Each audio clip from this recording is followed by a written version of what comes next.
Ho aperto per la seconda volta, anzi direi un ampliamento dello stato di emergenza. Siamo in una effettiva condizione di crisi e abbiamo sentito anche ieri Borrelli, il capo della protezione civile. Il governatore Zaia parla di stato di crisi dopo l'ondata di maltempo che si è abbattuta ieri sul Veneto.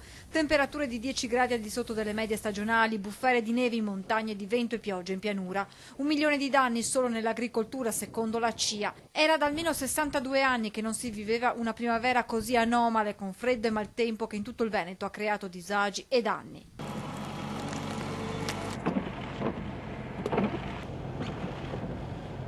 Forti raffiche di vento, mareggiate e piogge intense hanno travolto la pianura. Continuano le ricerche nel mantovano di un 24enne romeno di Valeggio disperso nelle acque del Mincio dopo essere finito con l'auto nel fiume durante la tempesta.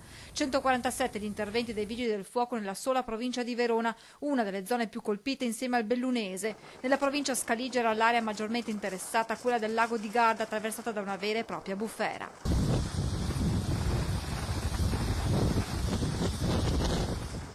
Anche la zona di Peschiera del Garda è investita da una forte grandinata di oltre 10 centimetri che ha provocato una serie di allagamenti. Paura per il ristorante galleggiante La Barcaccia che aveva rotto gli ormeggi staccandosi dal molo a causa dei forti venti e andando alla deriva. I pompieri intervenuti con un gommone, l'autogru, autopompa e 7 operatori hanno raggiunto con alcune cime la barcaccia riuscendo ad ancorarla per poi trainarla fino all'area normalmente occupata. Anche alla Zise Bardolino vigili del fuoco al lavoro per la caduta di cipressi.